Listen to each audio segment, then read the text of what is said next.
Peace, Super Heru Radio.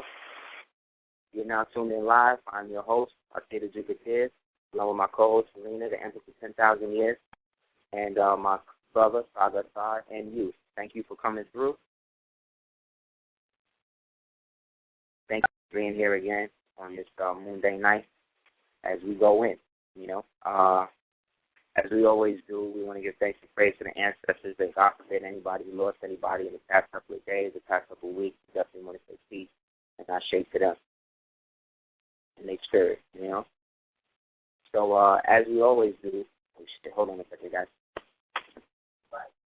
Let's take hold on a second. Can I put it back? Can I put it back? I got it.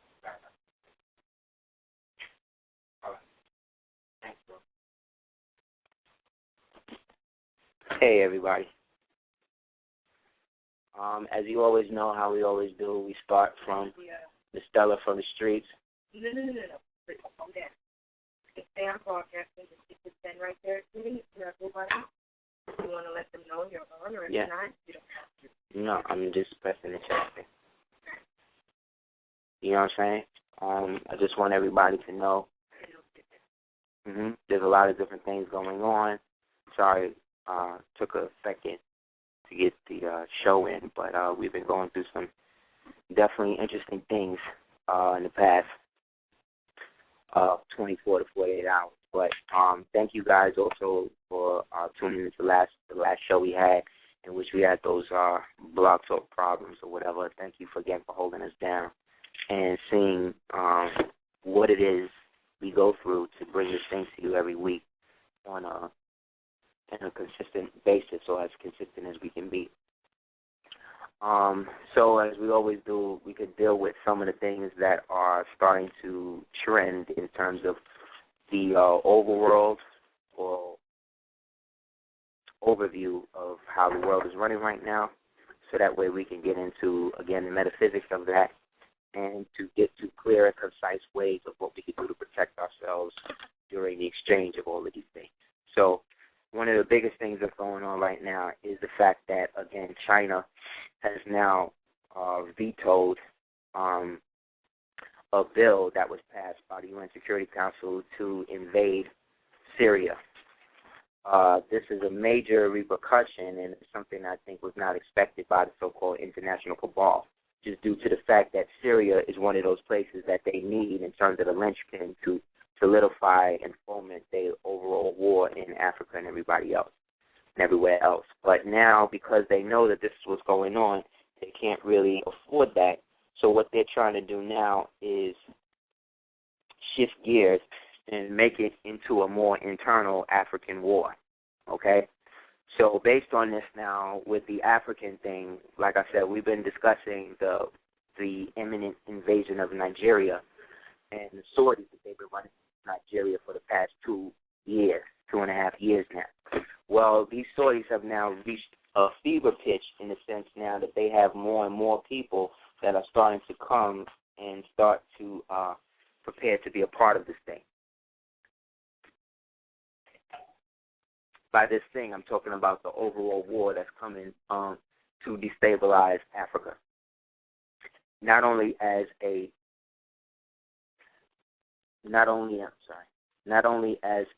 continent, but as a political power in the post-2012 world. The post-2012 world that we will be dealing with or are dealing with is the world that exists in a state of perpetual flux. So being that there is no time that has been mapped out for them past this date, December 21st, 2012, what they are now trying to do is create alternative views of reality for people to create for them, so that way they can promote themselves and push themselves into that strata of space by using the collective imagination and work and therefore effort of all people on the planet, especially original people. You know what I'm saying? So you definitely got to do the notch for that, So along with all of that being said, we have the so-called International Monetary Fund starting to fund the same quote-unquote Nazi regimist rebels that have been behind a lot of the jihadist, so-called Islamic fundamentalist, so-called, for the past couple of months. So when we talk about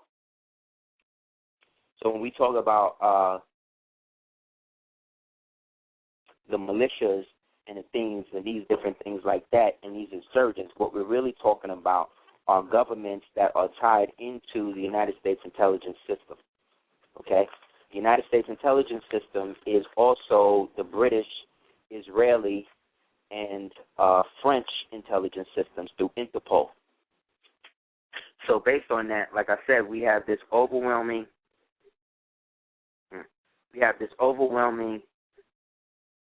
push by the United States to promote a certain degree of forcefulness when it comes to how they're going to start to deal with these African people. Now, the African situation, as we can do the knowledge to, a couple of shows ago, I got into the history of Nazism in Africa. But we can kind of glance over that a little bit now, too. Going all the way back, like I said, to, let's go back to 1941 in the desert of North Africa with a person that they referred to as Rommel. They called him the Desert Fox. And Rommel, when it comes to strategies and tacticians and stuff like that, was one of the greatest tacticians and strategists in the 19th century, or in the burgeoning 19th to 20th century. You understand? Rommel, the difference with him and a lot of other people is the fact that when it really came down to it, Rommel was actually playing the game to win. Whereas a lot of the other German people knew that the whole idea of setting up the Reich was eventually to destroy sovereign Germany and then create a pseudo-state that would come out of that they refer to as the Nazi Party, and then eventually destroy the Nazi Party, disperse it all over the world, and then eventually get all governments to become Nazi based upon those operatives that were brought back into the fold of these nations after the war fomented. So all of the Nazis that they killed in Nuremberg and these people, they were all patsies. Those were all the low-level niggas that already kind of agreed to be the sacrificial lambs for the whole window dressing that they refer to as the Nuremberg trial. Whereas all of the real card-carrying, what they call black shirts or brown shirts, were actually brought out. Rommel, however, who was a brown shirt, wasn't necessarily into the whole pomp and circumstances shit. He actually thought he was fighting a real war. You understand? He didn't know he was fighting a theater of war.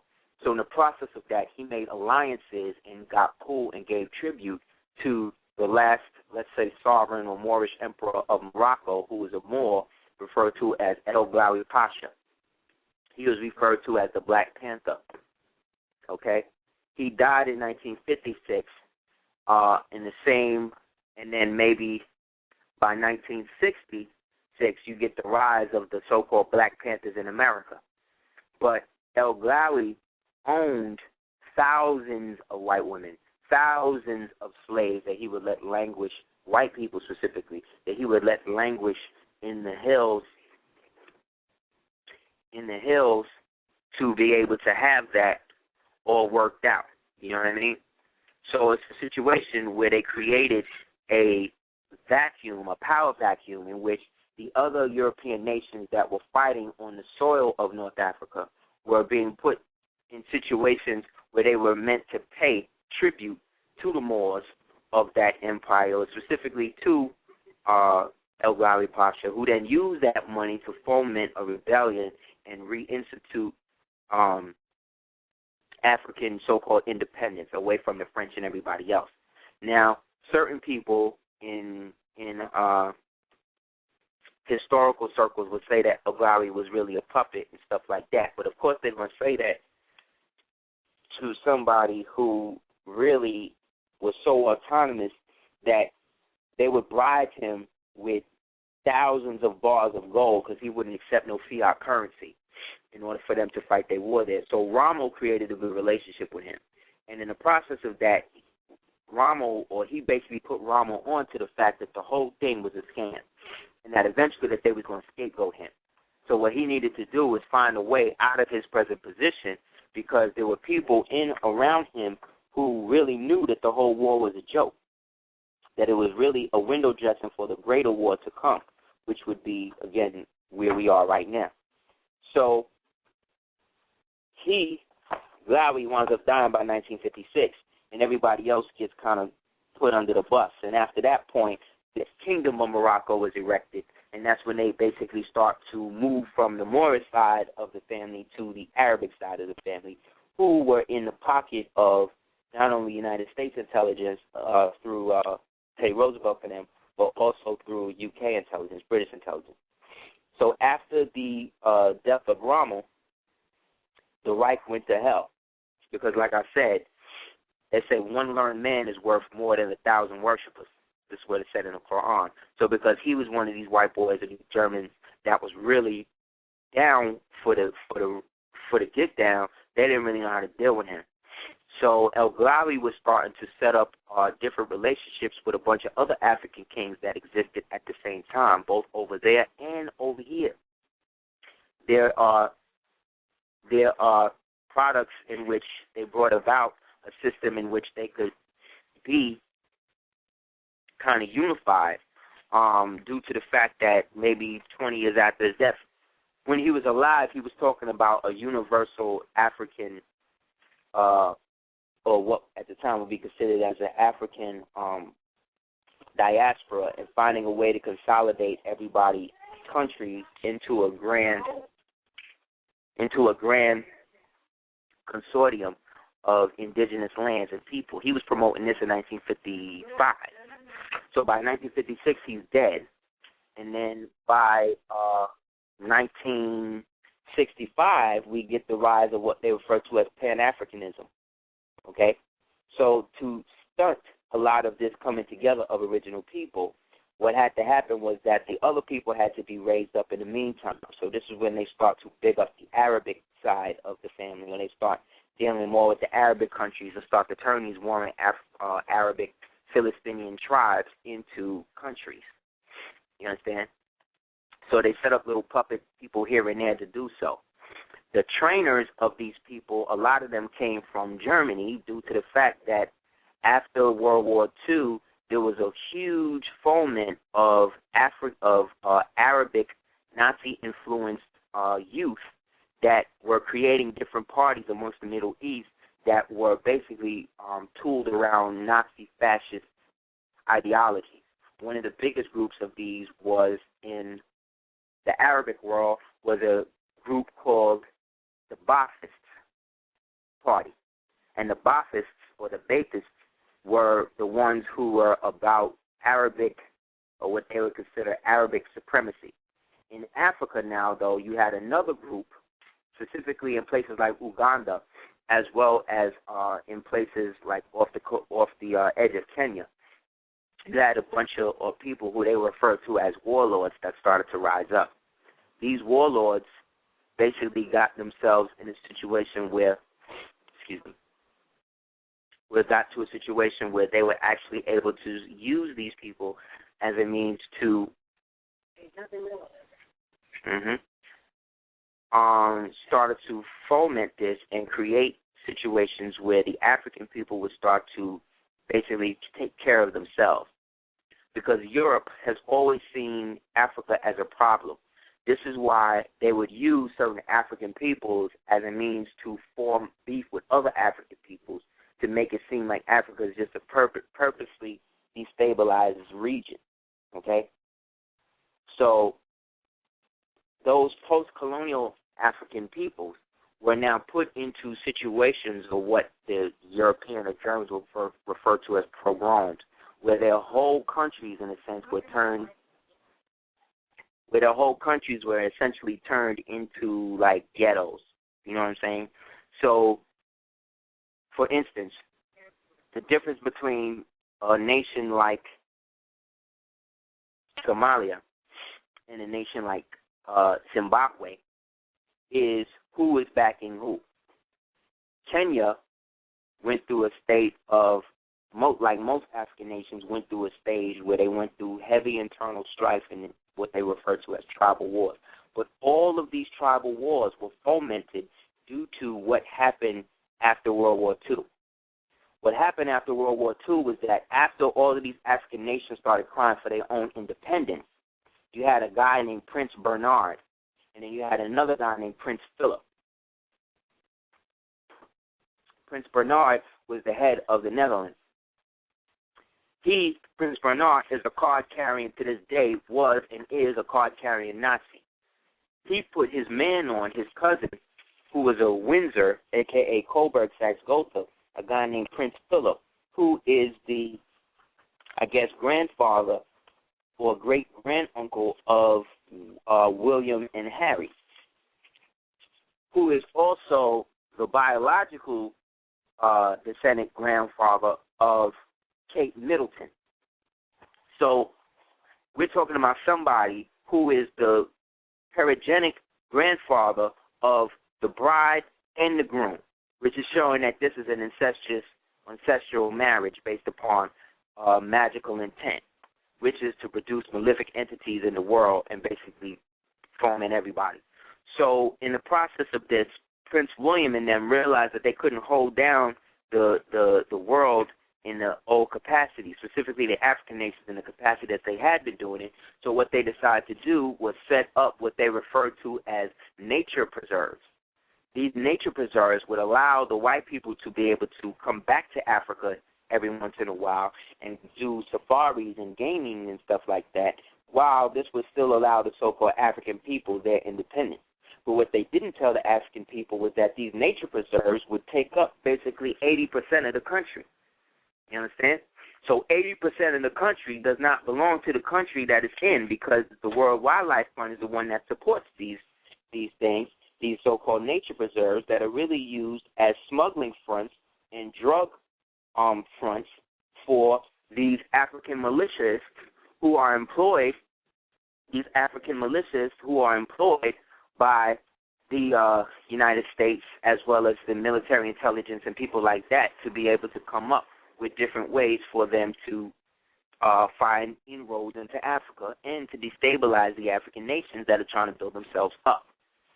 One of the chief people who realized that this scam was being perpetuated, and that the money that was put up by these European nations to turn aspects of these African post-colonial nations into wildlife preserves, also started to expose that as a fact that they were actually using the rebels, as they always call them, or the militias or whatever. They were actually going into the same African nations that had governments and were going in there and shooting up and killing all the people and literally bagging people up for slavery and bringing them into the nature preserves and stuff like that, where the African countries that these people were being kidnapped from, that these nature preserves were annexed to, could not then follow. Because according to the subsidies and the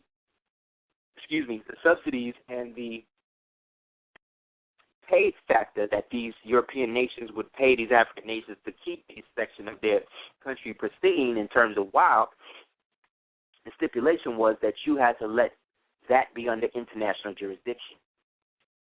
That is what is strangling Africa right now, these goddamn nature preserves and these what they call natural corridors, because these are the same corridors that are being used by these rebel, quote-unquote, rebel forces, by these international black water forces, by the different factions of people coming into these African nations to destabilize them purposely. They're using these positions to do that. And because they were all paid for, these places were paid for by Nazis, you understand? You have to see that the started by these Nazis was actually done to stimulate a Nazi-esque version in African terms. So if you look at the tactics that the Hutus and the Tutsis use, right? Or if you look at the tactics that Mobutu used coming up, you know what I'm saying? If you look at all of these things and you equate them to, let's say, how Leopold was running his shit, it's the same type of position. Because Leopold, and them being Nazis or whatever, knew that the purpose that they were doing and what they was trying to do was psychologically turn the original people against themselves and make it so that way we would never trust each other. And any symbol that represented us in a pristine or universal sense of us being more than occupied people was then used and turned against us. This is why the Fez, again, was used by Leopold in Kinshasa, and the Belgiumese people were using the torturing of these black Africans by putting the Fezes on these other tortured black Africans that they had absconded from the French rebellions that was going on, and then started to basically meld them together and, in a sense, create a force in which there were black people who would be there to enslave other black people in the name of this one, which would then turn any black person off from the true meaning of the Fez, the true meaning of the diaspora, the true meaning of who we were ancestrally as a people, the true meaning of, let's say, the Uganda connection to ancient Nubia, as well as ancient Nubia's connection to ancient Kemet, both over there and over here. All of this was done to create the debate cycle that we just kind of came out of over the past 3 years. Of all the debates and all of the things that you've seen about black consciousness over the years, which one of those has actually produced something that you could see in your given perspective that has actually helped us and brought us more together? If you can't think of one, that's because there probably isn't one, and that means that those debates were basically done to create more of a conjecture, more of a dissatisfaction, and more of a disharmony amongst us. Because if you really do the knowledge to it, all of those things came at a time in which we were, in a sense, becoming more together. But it seems that as soon as we got a black president, we became more and more disfranchised with our own selves as original black people, which the opposite was supposed to occur. So the genocidal austerity package that is being promoted by the European powers and is being exacted by the African so-called militiaist movements, these African movements, like what they're trying to get into Coney, which I'm going to talk about in a minute. But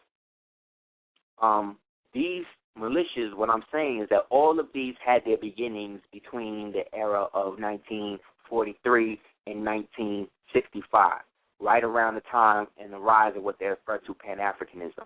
Because, again, it was Patrice Lumumba who did the knowledge to how the United States, through the intelligence agencies, specifically CIA, Interpol, and MI6, were basically coming into the African continent to start early their whole destabilization of the Africans, whereas the Chinese were doing something totally different. The Chinese perspective of everything was basically to unify the workers, because remember, China is a communist ideology. But in the communist ideology, they came up with the bracket that they needed to perpetuate an idea of, created a perpetual world view in which they would be at a constant disadvantage. And so the African from that point on started to go through a metamorphosis. Like there's more homeless people, there's more homeless children in Eastern Europe, in what they refer to as the Balkans, Bosnia, Moldavia, Romania, Estonia, all of these other places that they fought to take control of under Clinton. When Slobodan Milosevic was out there, basically they was pinning everything on him like he was killing everybody.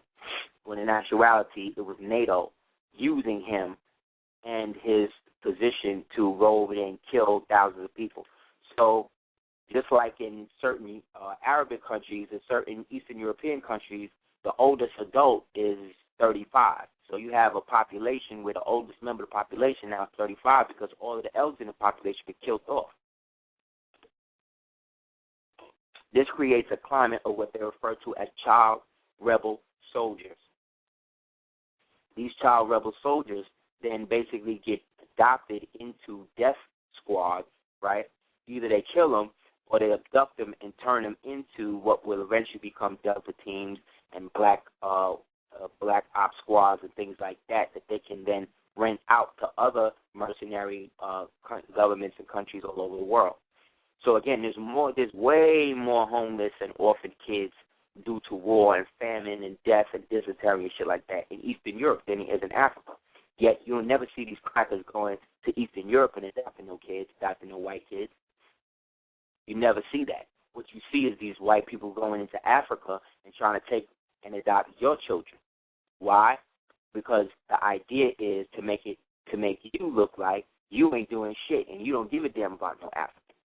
And that these crackers are more compassionate than you and are more concerned with the world view.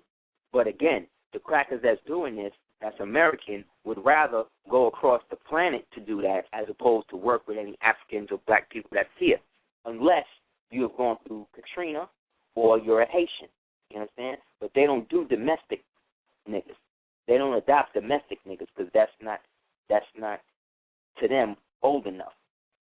Because the racism that they have for black Americans is different than the racism that they have for Africans. They still look at Africans somewhat as cattle, whereas black Americans, we are an obstacle. You understand what I'm saying? Because a lot of the African nations have cashed in.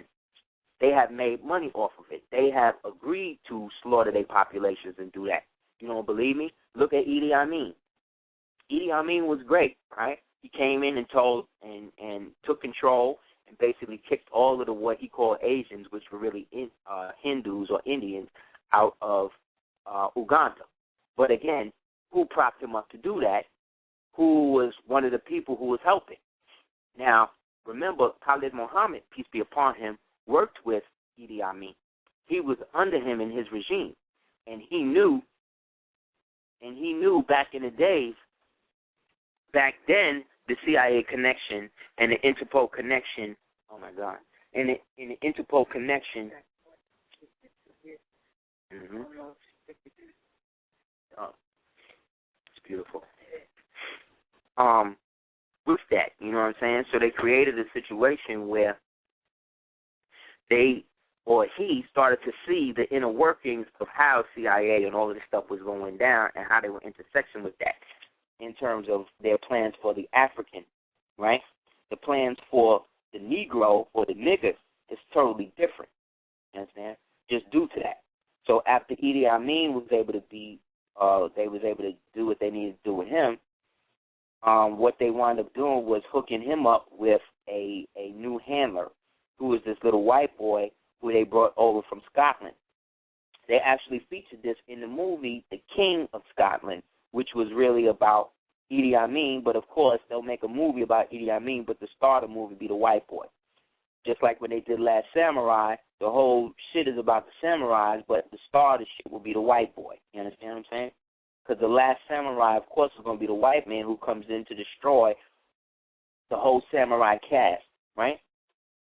So after Idi Amin, we get Obote, right? Obote basically comes in, and he, under his regime, he's the one who first starts the whole kind of tribal thing that started there. That really wasn't a problem under Leopold, but after Leopold, the Belgian occupation, they began to work that much harder to create the divisions along tribal lines in Uganda. This is also because Uganda represents the pineal gland of Africa, okay? So Uganda represents a certain place in them because the rubber that grows in Uganda at the foot of Mount Kilimanjaro and everything is so pristine and so heavily melanated and carbonated that is the rubber that they need for the cell phones that we use every day. Understand? The silicon chips and all of that stuff that they're using, most of that stuff comes, again, from the deep recesses in the deep black rubber that comes out of Uganda. So, therefore, this makes Uganda a specific jump point for them due to the fact that it intersects so many other nations. You got Uganda, then you got Zimbabwe over here, then you got Kenya, then you got this. So it's a way for them to, if they start a big war there, it can kind of cycle out and catch up all the other countries that's around. Because if you really do the knowledge, they've been talking to you about Afghanistan. Then it was Syria. Then it was Libya. Now it's Syria. Now it's then it was Iran. Now it's all about Africa. How did that happen within 2 weeks? How is it that as soon as Black History Month ends, that's when you start hearing about this Coney shit, right? But we've been talking about the Coney shit a year and a half ago in terms of their dealings and what's going on with Nigeria, because, again, to destabilize the actual global population, they need to create another diaspora. And that's what all of these wars are there for. They're there to keep people in a constant state of flux, moving from their ancestral lands one person at a time. And so, like I said, after Idi Amin was out, then Obote came out. Then after Obote went in and established the initial basis for what the tribal wars would be, he wound up getting deposed. Then Achole comes in. Then when the Achole people come in, well, there's a couple people in between then. But after the Achole people came in, when he got deposed, the guy who came up to replace him was from a different tribe. And so the Achole president wound up leaving office and then starting to build up an army of Achole people that would then be able to come up and fight against everyone else. You understand? This is what led to the ultimate battle, or let's say, that was put in movies like Hotel Rwanda or whatever, with the whole Hutus and the Tutsis and all of that. But the Hutus and the Tutsis might as well be the Crips and the Bloods. It might as well be the Decepticons and the Autobots. You understand? It's the same people. And it's always the same damn people. It's just that we are dealing with a lot of smoke and mirrors, or what people in intelligence refer to as games in theory. So in this games and theory operation, the next step is now to move up into everything and start to create a vacuum to destabilize all of the African nations in a whole. Because most African nations go through cycles of 10 to 20 years of growth, and then when you reach that 15 to 20 year mark, that's when they send somebody else in there to start to destabilize everything in that country, to then throw the country back another 20 years that it just came up from. One of the architects of this, are people in something referred to as the Principals Committee that exists in the so-called White House. The other aspect of this, like I said, when you deal with these 10 to 20 year cycles of destabilization and stabilization, this has now manifested itself in the form of something that they refer to as the Lord's Revolution Army. The Lord's Revolution Army is the CIA front that was set up by members of the intelligence agency to start to bring forth the next wave of genocidal austerity to the African continent. And because the African people have cut themselves off, a lot of them have cut themselves off from those of us over here, based upon the vibrational difference between us, they have now put themselves in a position. Just the other day, we're coming from South Beach and we're trying to get a cab. Everybody knows it's hard to get a cab. So finally, a Turk stops for me and the Queen and the baby. So we in the car coming home, and he was like, you was out there for a long time waiting for a cab, right? He was like, yeah. He said, well, the reason why he's like that is because these Africans come over here and they tell people who, like us, that's drivers from other nationalities, not to pick up black people. So when I look at him, so I was like, what? He was like, yeah. He said, I had a guy from Nigeria who came and told me, he said, no, you don't deal with American blacks. American blacks are the worst in the world. He said, so when they're out here in cabs or whatever, let them just drive by them. You don't want to pick them up. They're all criminals. They're all drug addicts. They're all this, they're all that. Right? So I said, that's crazy. I said, well, they all must feel like that because I was out here for almost an hour trying to get a cab with these niggas, and they just not stopping. He said, well, they try to use the fact that certain people prey on certain cabbies or whatever and try to justify their racism. He said, but they're racist. He said, really? they don't realize that makes them look weaker to other people who are not black. This is what the Turk is telling me, straight from Istanbul, who's only been in this country, he said, for like 2 years. 2 years. He's been driving the beat since then. He said, and all the time, he said, I have a friends or whatever who happen to be from different countries in Africa, and they be like, oh, you still picking up those blacks? You still picking up the blacks? You understand what I'm saying? So, again, when I say that we as black people are the most dejected, black people here in America, are the most respected and dejected in the world, and we are discriminated with everybody else's nationality, including ours, I'm not lying. Because here go another Turk who almost looked like a white man telling me the same thing, but he's stopping for me. You understand? So, again, with this racism shit, niggas can't really tell me nothing about that because it is what it is. And there is a thing that happens when certain African people come over here. Not everybody that's like that, because I know a lot of real dope African people from the continent who are now on it like that. But I know a lot who are. You know what I'm saying? And they be on their little elite shit. You know what I'm saying? And they be on that, and they be acting like they better than you because they can actually have a tribal dialect. But if they was really that better than you, then their ass would still be in their country. They can't go back to their country because they didn't fight for it. You understand? Anything in this world that deals with some form of real nationality and some form of real spiritual ancestral connection is going to be preyed upon here. So whatever you choose to really be about, you're going to have to represent that to the fullest. You know what I'm saying?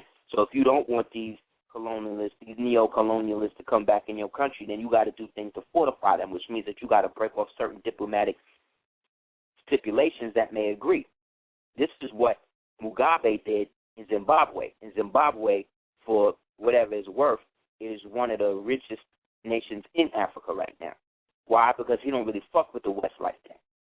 He don't really, and I'm not saying he's a good dude. You know what I'm saying? I don't even know if you can really be a good person when you enter politics. I don't think the word good in politics really mesh like that. I think you can only do as much as you can. You know what I'm saying? But when you are a so-called a black man, you know what I'm saying, there's certain things that's expected of you, especially on that international community shit.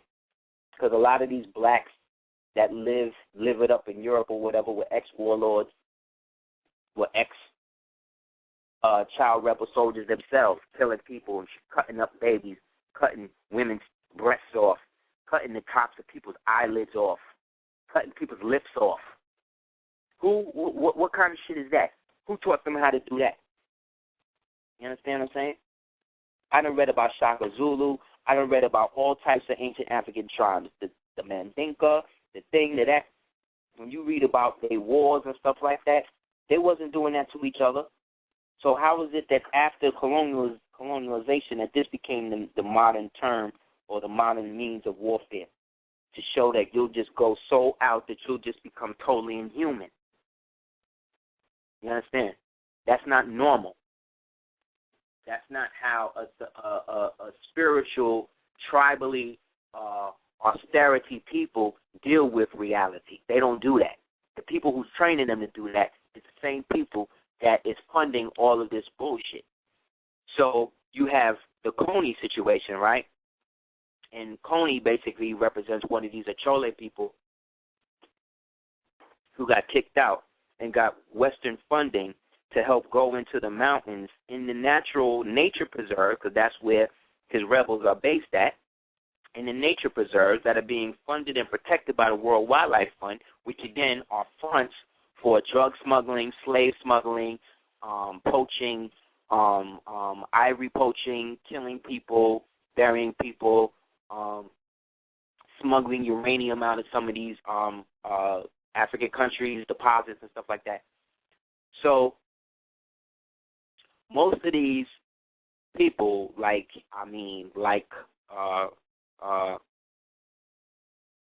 Mobutu and these people from back in the days, all of these guys were trained under the same type of Ba'athist, Nazi-esque program by these same intelligence agencies that came into Africa after the recolonialization between the years of 1945 and 1965 to then totally redo what the African nation would be. Look how they did Africa in the 80s. They made you think the entire continent of Africa was starving by creating something called USA for Africa and We Are the World, when really they were only dealing with a section of people in Ethiopia that they were the ones who were starving based upon who they made starve based upon them blocking up the Aswan Dam. The Aswan Dam was what was bringing all of the irrigated water into those places in Ethiopia and Kenya in what they call the Horn of Africa.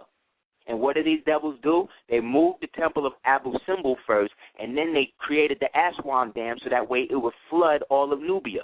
So all of the ancient artifacts and all of that shit that we got that was in Nubia is all underwater now, right there in Africa. And them Africans let them do it. The Africans in the government. I'm not talking about the people, but the Africans in the government let them do it.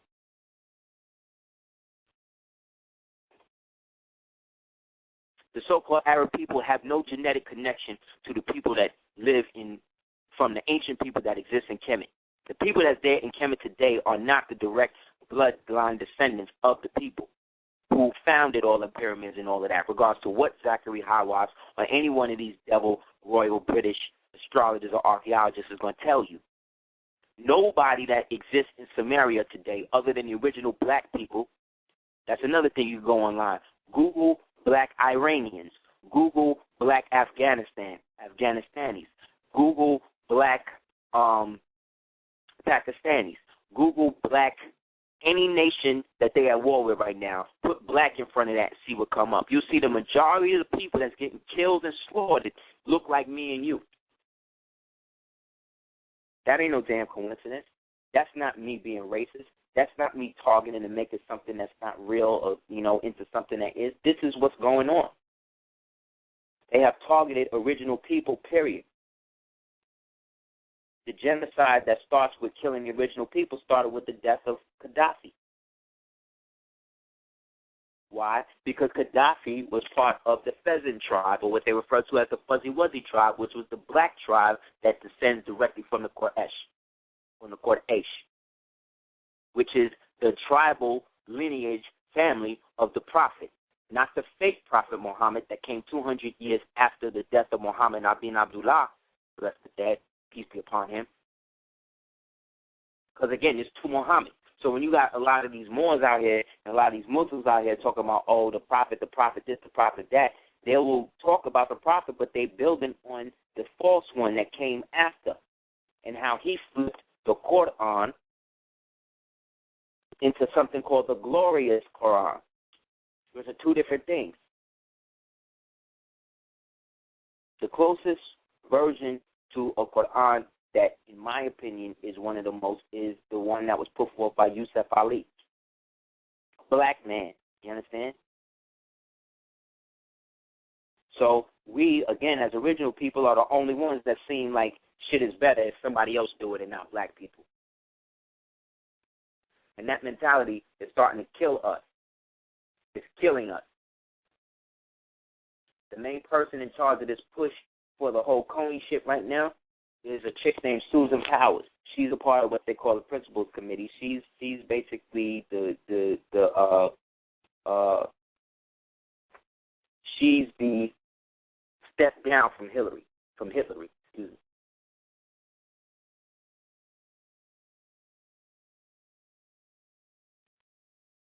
The other thing, scam, with that too, is the fact that the Lord's Revolutionary Army is the bigger fist to fry that's been out there killing people on behalf of the intelligence. The Lord's Revolutionary Army and these African so-called militia groups like the Coney Rebels or whatever, all of these guys are basically made from the same blueprint that they made the Islamic fundamentalist from. So the same way Al-Qaeda is basically like the CIA Light or Arabic CIA, same way the Muslim Brotherhood is U.S. Intel, is UK Intel, Interpol Intel, and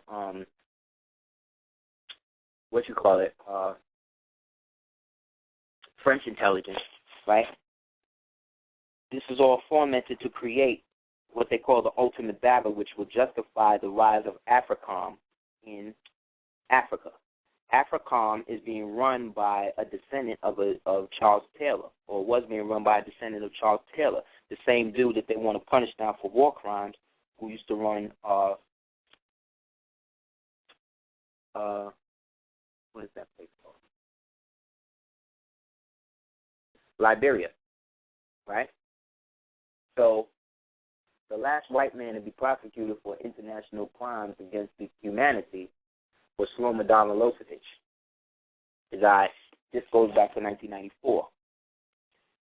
Since then, the only people being prosecuted into international court, criminal court, on humanity or charges against humanity or whatever, have all been black warlords, the same black warlords that they've been basically putting up to back in Africa. So they set these niggas up, they let them run, and then they pull a Saddam on them. But depending on how close their Netherlands or their European ties is, will depend on whether or not they get prosecuted or not.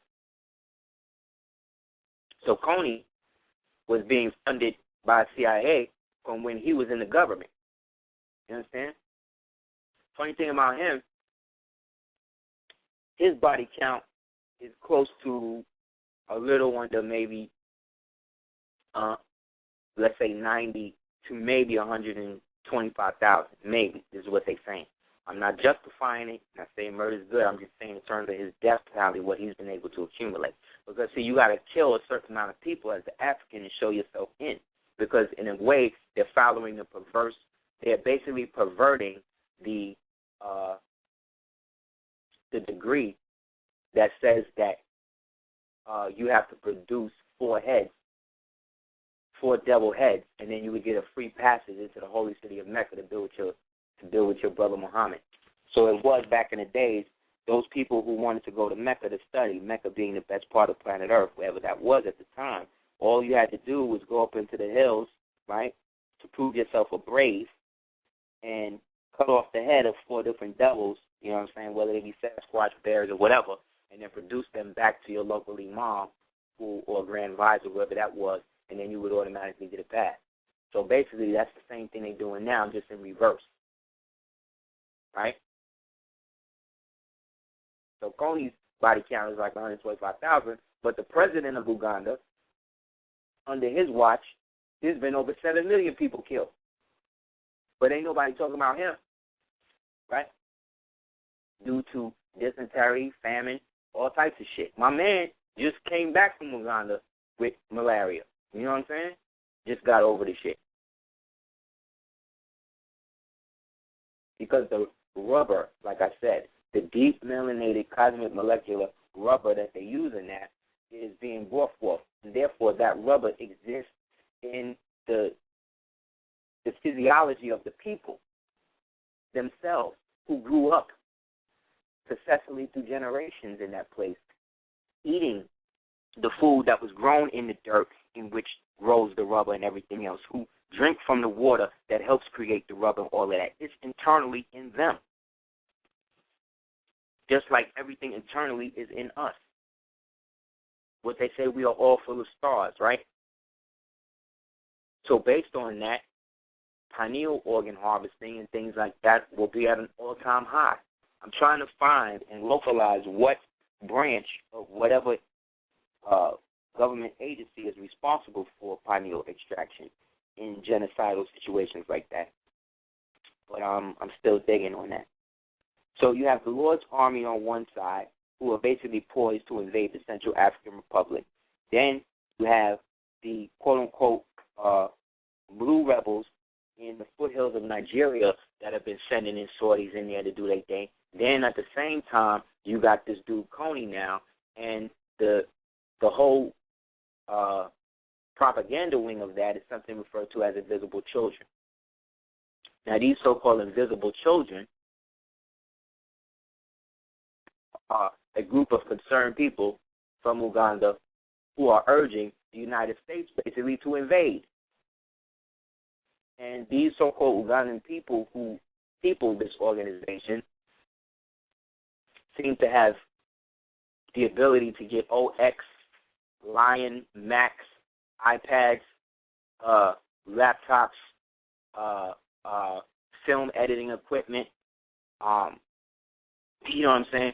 State-of-the-art shit to film and put out newsletters and little mini documentaries and movies and stuff like that to promote the cause of stopping the genocide by starting the genocide, by basically creating full-on war in that region, which would then swallow up that whole side of Eastern Africa into a quagmire of not only political intrigue, but mass genocidal, what they refer to as austerity. The same people who fund the invisible children are funded by the Trilateral Commission through the liaison, through the United Nations. The invisible children and is also funded by and gets funding from the WWF, not the World Wrestling Federation, but the World Wildlife Fund, right? Which, again, I told you was established by the Nazi Prince Bernard and Prince Philip. Brown shirts and black shirts of the SS.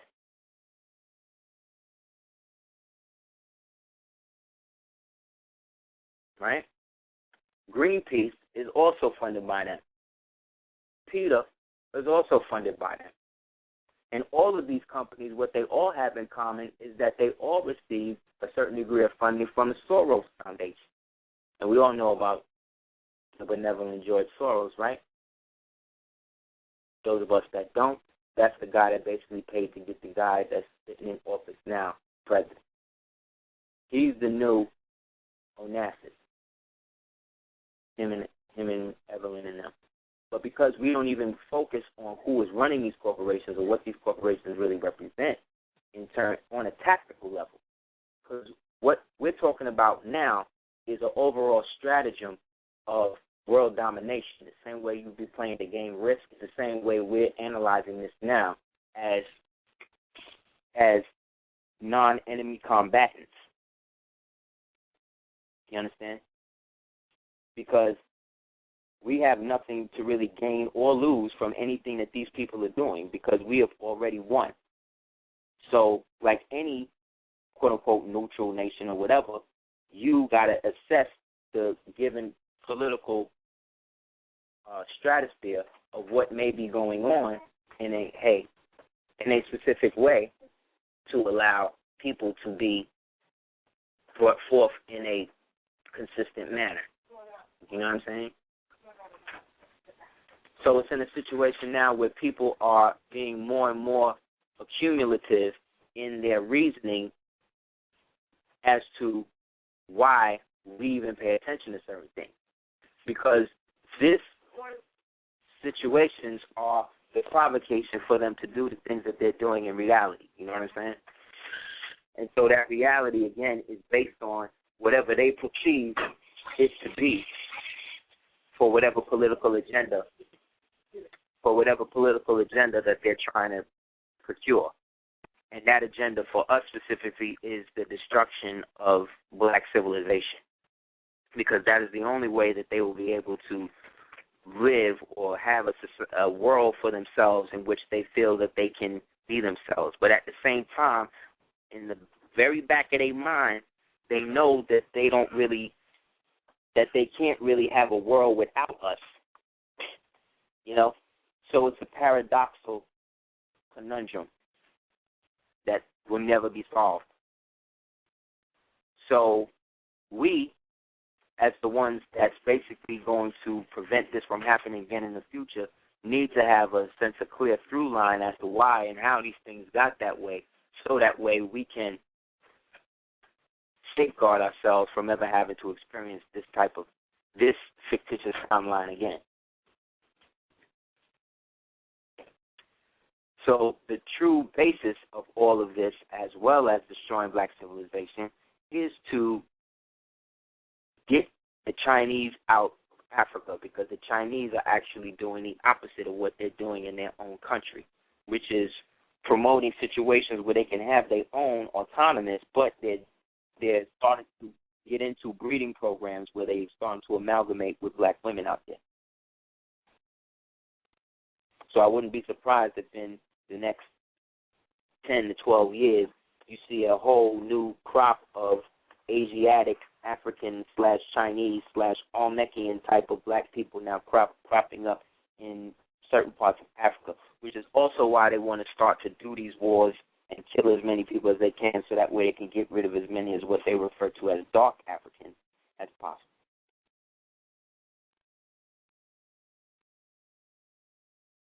The only way that they can survive extinction is by getting us to sacrifice ourselves or convincing us that suicide is a natural form of existence, you know. And that may be so in their society, but that is not necessarily so for us as a universal and celestial and spiritual people, you know. So how this plays out at home is people being put in situations where they now have to take over other people's debts. Because in order for them to have a society where they can continue and then start to make everything utilitarian, they have to do it on a state basis first. Because federally, it's kind of already on that. So what they did in Detroit is a perfect example of what I'm talking about, in the sense that in Detroit, the mayor, based upon the drastic the purposeful financial destruction of Detroit in particular, they pulled out a sort of quasi-eminent domain clause in which now the governor can basically take over the state, and those people who don't accept his form of bookmaking or bookkeeping basically can be annexed out of the state or taken over. The form that he wants to institute is a derivative-based form of economy, which then would again lead to the same thing that we're in right now. Anything dealing with derivatives is bad news, because derivatives don't really exist. For those people that don't know what a derivative is something that fluctuates based upon the input and output.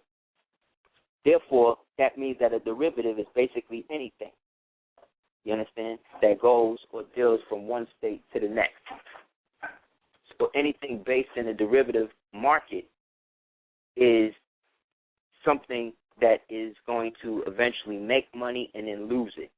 But under the derivative system, there's no real money in circulation to make it happen due to everything being based upon bond and debt. So here in the States, the state government will try to do things now to its citizens to create a cyclic nature where the citizens are more constrained in their everyday environment. The mode in New York, which is a premier model of the police state, is basically to make it so hostile that only rich people can be there. Make it so hostile, period. Both financially hostile, physically hostile, emotionally hostile. You know what I'm saying? Everything is put to that point to get you to bounce if you don't have a lot of money. The whole Detroit system, the whole American economy was destroyed under Reagan. You understand? It was literally torpedoed under Reagan when he created the voodoo economics, or what they refer to as Reaganomics, that involved the union between government, clandestine government, and corporate exploitation. This became the basis of everything. So everything had to start being outsourced to produce higher profit, or what they call the yield curve. This yield curve was put forth in the dissemination of the American car industry, which represented symbolically the transmitting utility, or the power of motion in the so-called American people or American spirit. So once that was destabilized, foreign cars became more of the operative mode for people to invest in. And therefore, classic cars, real American cars, let's say like the GTOs, the Pontiacs, the old Trans Am, the real classic stuff was regaled to the back and was then marketed as obsolete, when really those cars are better than the ones that's made now. Because during this whole refactorization of everything, they put in a model that nothing that was built should only last about 7 years, in order to keep the people having to go and buy new stuff. So they were basically telling the manufacturers that you can make it, but don't make it good enough that it lasts for them. You got to make it good enough that it lasts for a while, so that way they'll keep coming back. So this drug dealer mentality, you understand, that was already being operated through the 80s crack epidemic was applied then in governmental practice. You understand? So with the setup of John DeLorean, the setup of Mayor Marion Barry, the setup of the so-called Rick Ross and these people, these were all attacks on those sacrificial lambs that they had chosen for us to focus on as the bad guy, while they keep doing what they're doing. The same way they're doing by making this dude, Jay-Z and Beyonce, the face of the Illuminati and shit.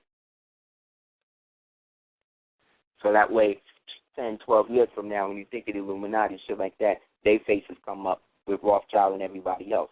But that's what they want. They want to be associated with that shit. You understand? Because they hate themselves. Not because I say so, but because that's what they show. Because anything that you do to negate your original form, in a sense, is a manner in doing that. Enhancement is one thing, but enhancement really begins in the mind. You know what I'm saying? Because most people who go through situations where they get expensive plastic surgery and shit, they feel like they're more ugly. Because the society wants you to produce everything for it and save nothing for yourself. That's the New World Order to them.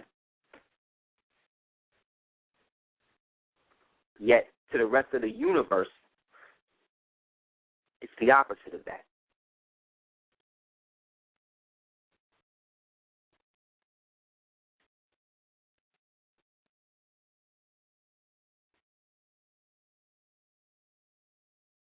So when we speak of anything that we were in the ancient past,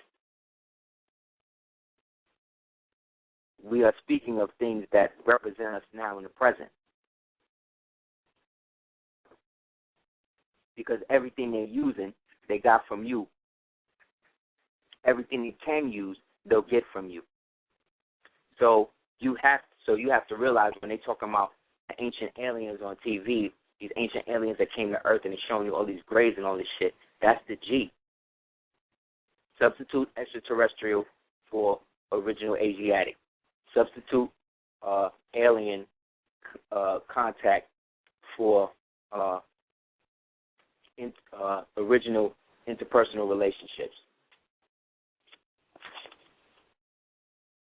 Because the disassociation of self is primary to the success of the plan for them. You understand? So this whole invisible children thing is to get everybody galvanized the same way that they try to do with Gaddafi. So that way they can move away from the fact that they don't really know how they're going to flip the Syria shit now that Putin has become president.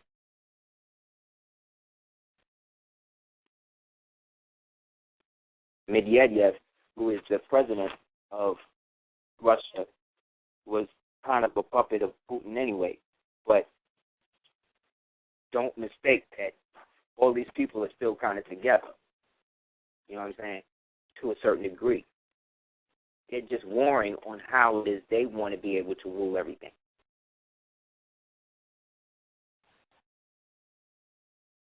And so the recruitment of Russian spies and all that shit in the United States is perpetuated in how they put it out in the media in the form of like movies and stuff like that.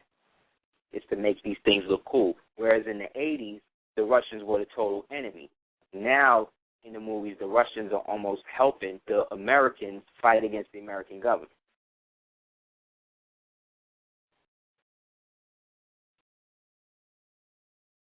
Which is odd, because to those American patriots, that seems like a de-evolution.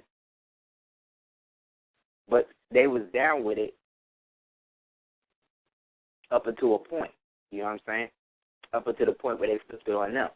But they're not. But everybody's mistake is that everybody thinks they're dealing with something human or somebody human with this, and we're not.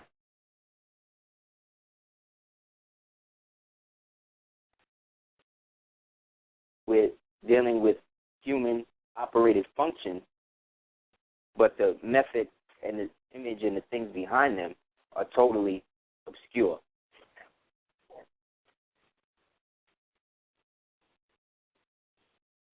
Just the other day, they came out where the military covered up the murder of the chick blatantly on TV. You understand? They can't hide nothing from you no more. We have opened a vortex in which the truth has monopolized itself, where Venus and Jupiter are on the same binary line.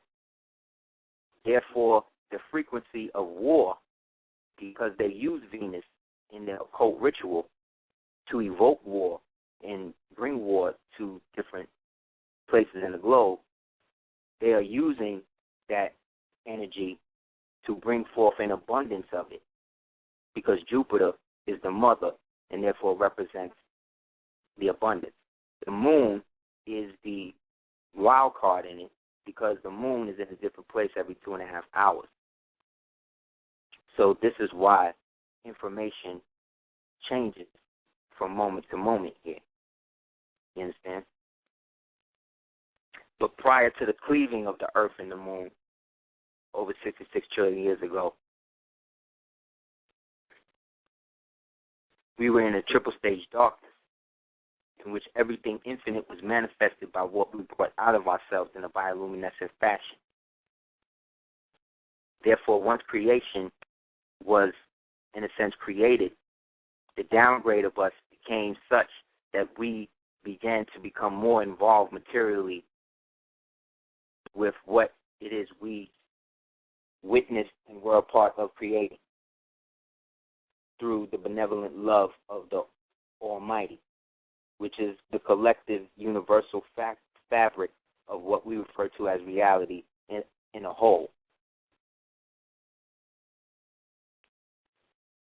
So that ever-expanding perspective within us was awakened, and in which we beautified and created everything. But the more we became physical, the more we lost sight of how to activate the Merkaba, which allowed us to free up from everything at the same time. There's a movie everybody should see called The Nines. And the nines represent the highest aspiration of the Ein. Because 9 is really Ein. It's also Nin, which is moon. It's also in German 9, which is no. See what I'm saying? Because the 9 represents being born, but it also represents the 9 billion years or 9 months that we go through in the triple stage darkness that is now manifested physically as the womb, in which everything we want to do and could do and is doing in alternate realities is being shown to us in the great darkness. Understand? So the 9s, in that sense, in the enemy's religious practice, represents those who are chosen to manifest and have and understand that they are the aspect of the Creator in physical fashion, who is known as the sleeping giant, who is also known as the sleeping one, or the master who sleeps. Also in H.P. Lovecraft books, referred to as Cthulhu, which is basically the predator, which is the Moors, represents the Moors of the Old Dominion, which represents the red bloodline or DNA of creation that exists in all indigenous people in the aspects of the blood type O, B, B plus, A plus, and A minus. So, like we've been saying, all original people, anybody who has an O blood type can give blood to anybody, but they can only give blood or get blood from another O. So in that is equivalent to me saying we are the people of everywhere and have everybody blood in us, but nobody got our blood unless they intermingle with us.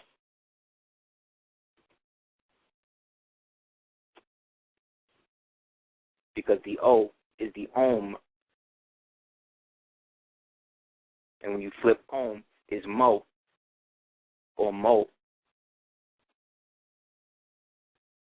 which is a verb, which means to expand or get more of, or accumulate. So we're talking about a genetic heritage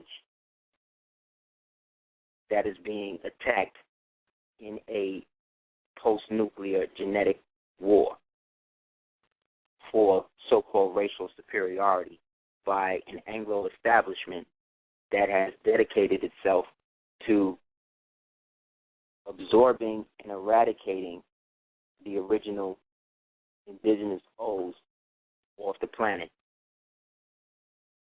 by death or by harvesting. We spoke of the ritual where the battleship was coming into New York Harbor and they had a black man hanging from the bow.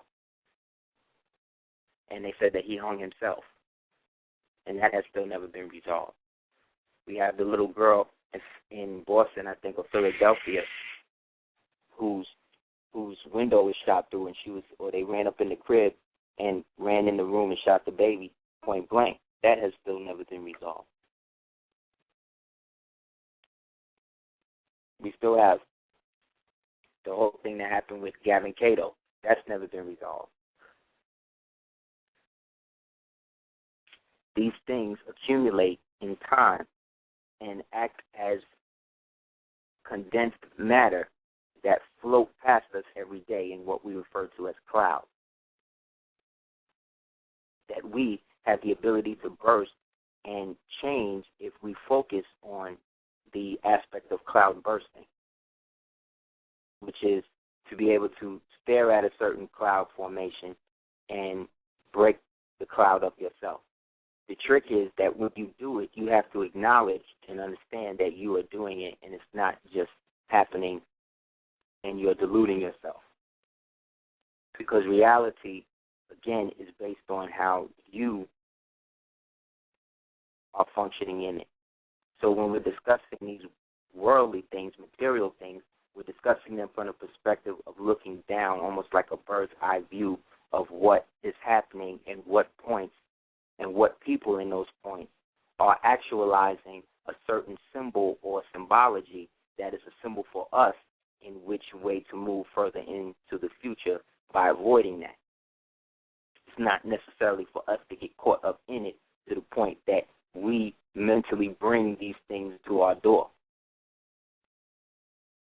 So you can turn off your thoughts of the so-called game and then delve more into the you in creating the psychic and spiritual and physical barriers in these by understanding the intuitive nature of what it is that is proceeding around you, that the species mind pattern is allowing to be created for you to learn from.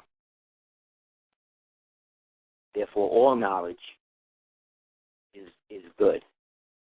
So yet how you use it determines whether or not you are able to move up to the higher octaves based upon your understanding of how these things manipulate the reality around you.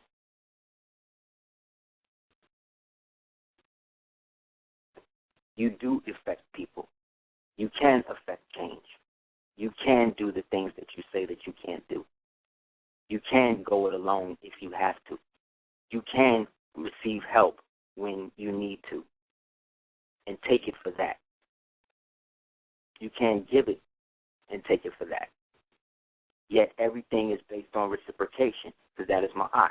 So if something is given, something then has to be awarded or given back to show appreciation, which is the glue of civility, which allows us to communicate without just delving into some gangster shit.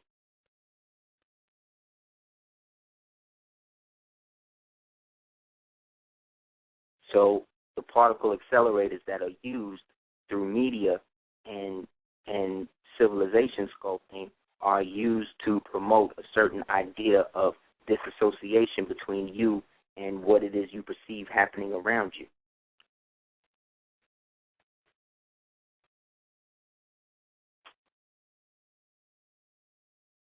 The tree of life, the sacred ark, the serpent of fire, the tree of knowledge, the tree of death, the Yggdrasil, the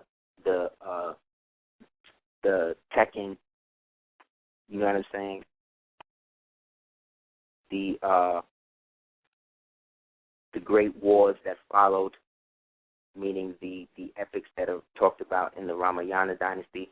All of these things are stories of how you have evolved through the centuries. But you are a material being in flesh, but that only represents one aspect of you as you incarnated here to see what things were like and to appreciate what it is you created. But the longer you stayed here, the more you began to identify and absorb the impact of what it meant to be part of something that was really all out of you in the first place. So, like I said, in this movie, if you check this movie, The Nine, if you listen to the Prince song, Love to the Nine, you'll start to understand the periodic nature of numbers in a visual sense, which is, again, what we've been talking about forever. And these numbers, in not only theory, but in actual practice, represent a spherical nature of your interreaction with reality and where you happen to be at a certain time. So if certain numbers keep jumping out at you, you got to remember the law of averages says that 1 out of 10 things will happen. So if you are seeing something or a number or a series of numbers in a situation where the average has gone up to 3 out of 10, 5 out of 10, 9 out of 10, that's not a coincidence. That defies then the law of averages. Therefore, that means that you, as a spherical being, are defying the law of averages, which essentially is tied into then the law of gravity. But the gravity that we're talking about is the distance between your interaction with the true self and the pineal organ or the locus coeruleus within that, which is the singularity that expands outwardly in the manifestation of what occultists refer to as the black pot, which is the black pot symbolically that you see the witches stirring or putting things in when it comes to them building. They also refer to as the cauldron. There's even a Disney movie called The Black Cauldron. Again, symbolically them trying to harvest or aspect instances of the pineal gland, which is why Disney, again, is totally satanic. You know what I'm saying? It totally is. Everything about it. Yet, it, like everything else, is infected with the same false and reality matrix that is imposed on it by the will of the so-called soothsayers in the adversary's camp, but also the destructive nature that has been harvested out of us.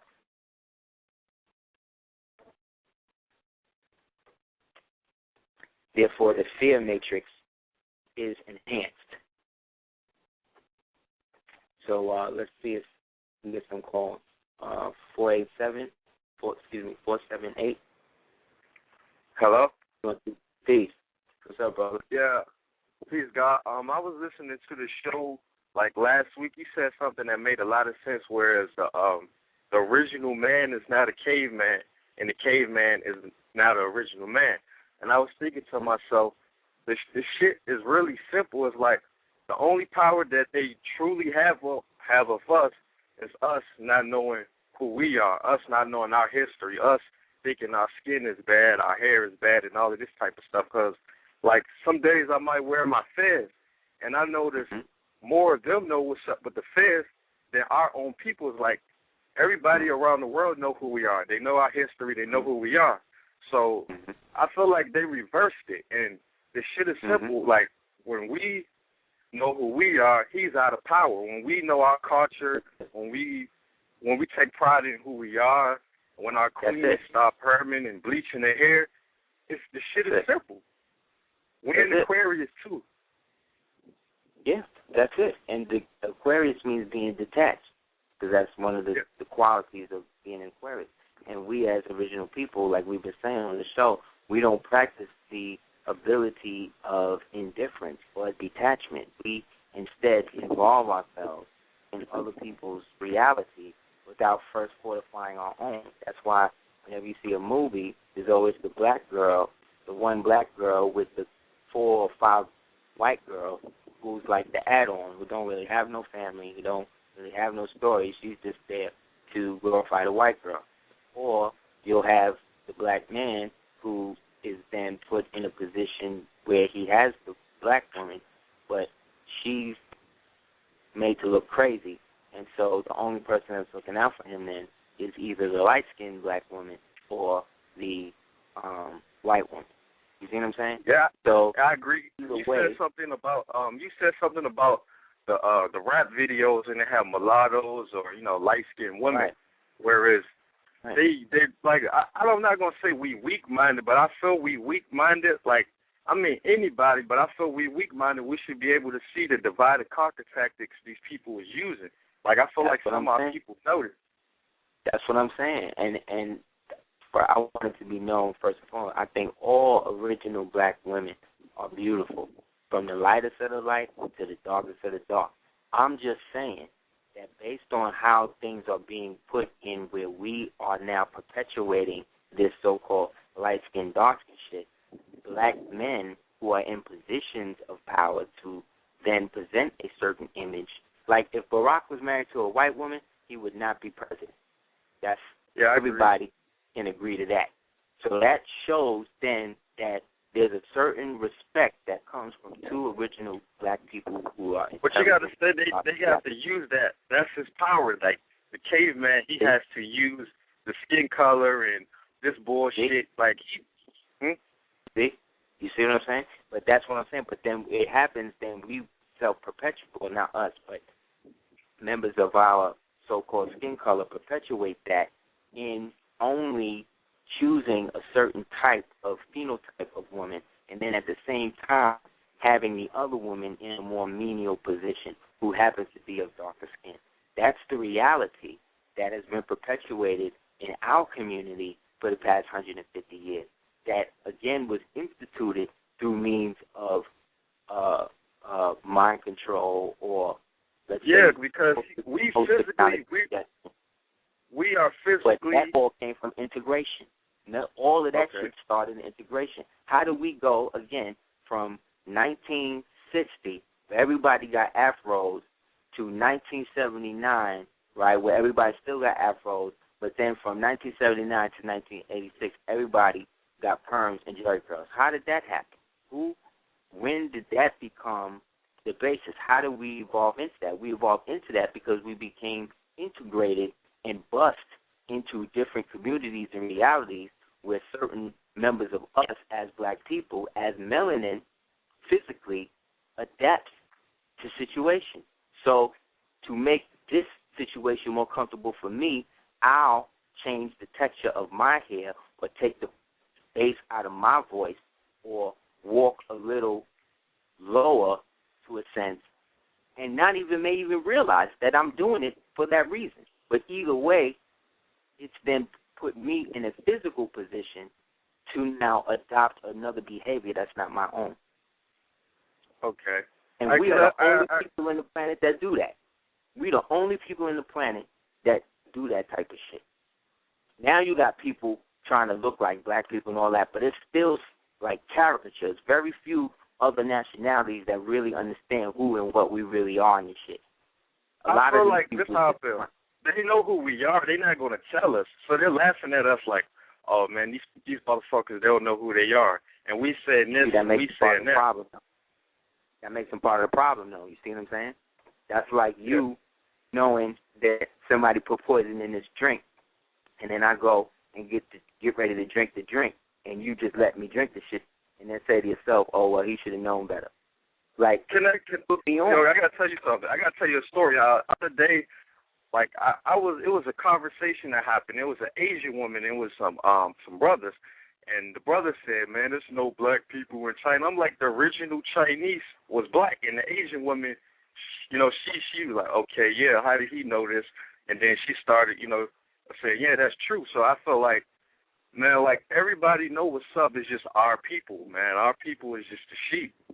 But I feel like, I'm keeping a positive attitude about it, man. I feel like everything is shifted, so that's a good thing. Because I didn't know the stuff that I knew a few years ago, so everything is right, bro. And imagine what you'll know tomorrow. And that's why you are more. You understand?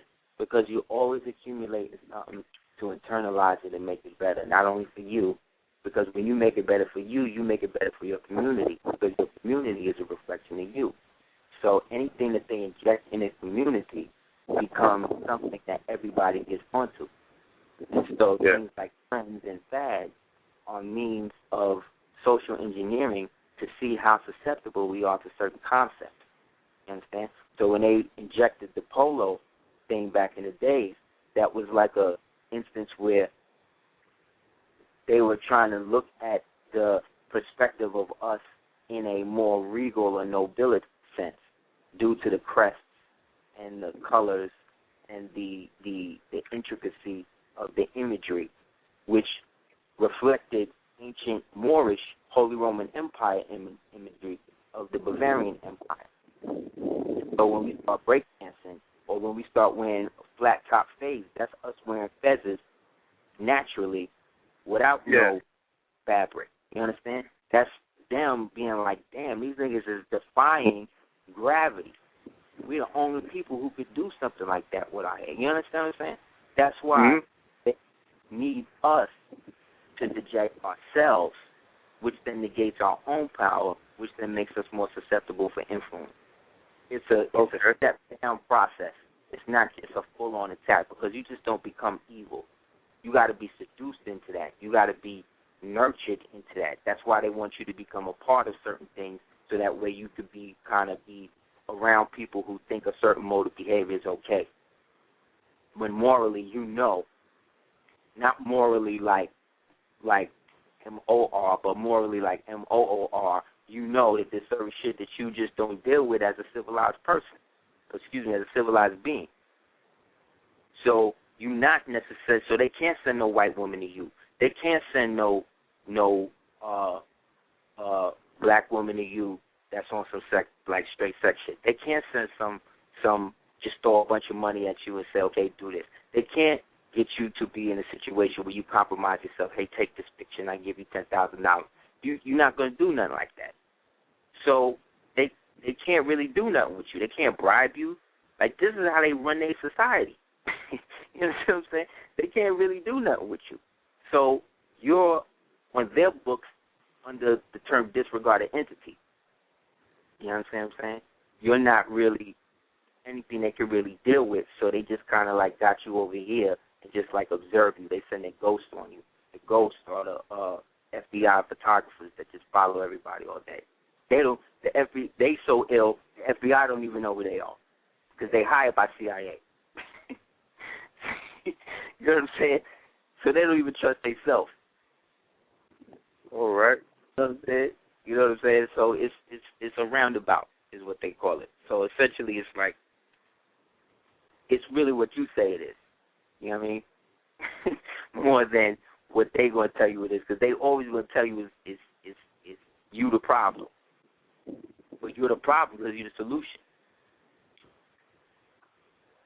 Yeah, but I feel, man, I'm optimistic about everything. I see everything changing, so like, you know, I'm optimistic about what's ahead, and a lot of information is coming out. So I mean, I feel our people predicted this, like as far as our ancestors predicted this. Now we about to step back on the throne. So yeah, man, I feel like it's already happened. I feel like we just waiting to catch up to the point where it's physically manifested. That's why, like I said, they got all these movies now where people are meeting their etheric selves. You know what I mean? Which is what we've been talking about. Which is an aspect of knowledge where you come in contact with the part of yourself. Good night, buddy. Good night. I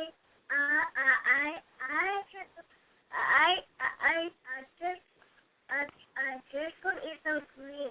Cool. Good night, buddy.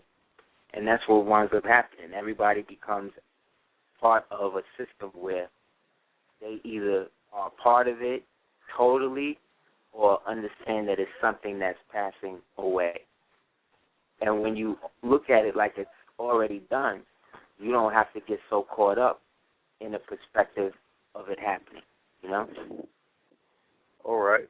Well, man, it's an honor to be on the show, man. I appreciate you taking out your time and, like, you know, each one teach one. Exactly. Thank you, brother. I appreciate it. Peace to you.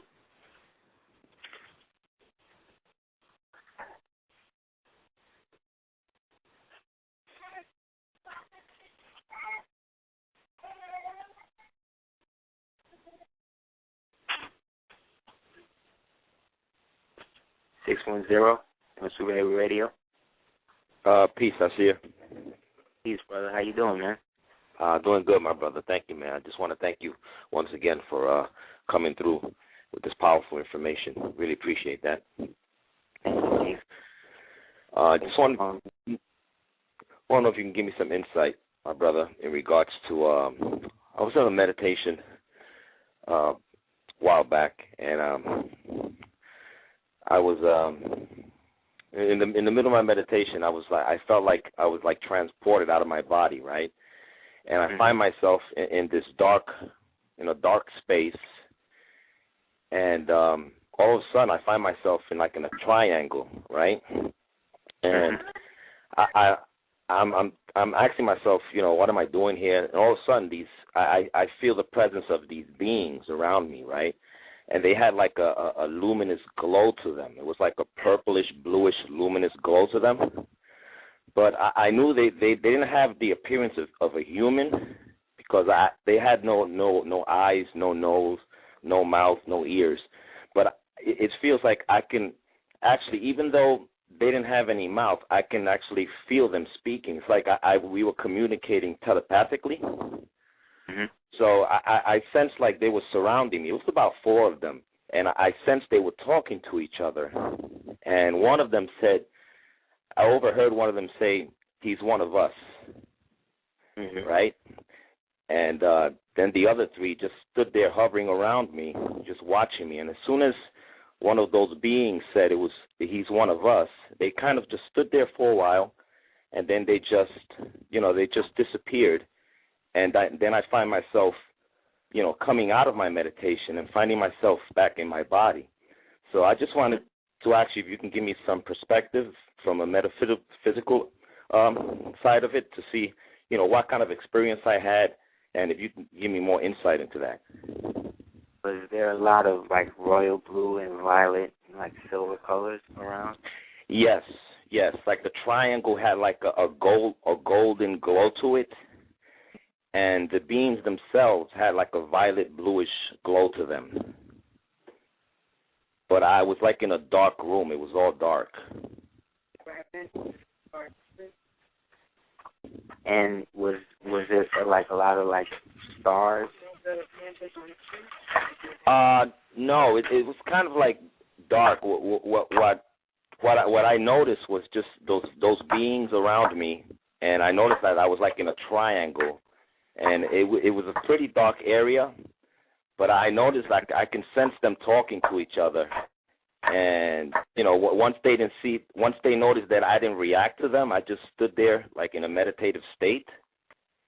They kind of just let me be, and as soon as they just like disappeared, that's when I came back, into this physical reality that, this physical plane that we're in right now.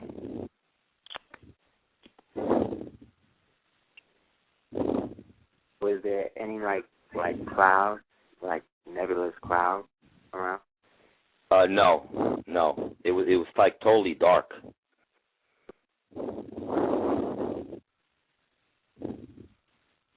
Were they in the circle, like revolving, like spinning almost? Yeah, they would actually. I felt them like behind me, and then when one of them said he's one of us, they kind of like encircled me. But then it's like I felt like they were observing me.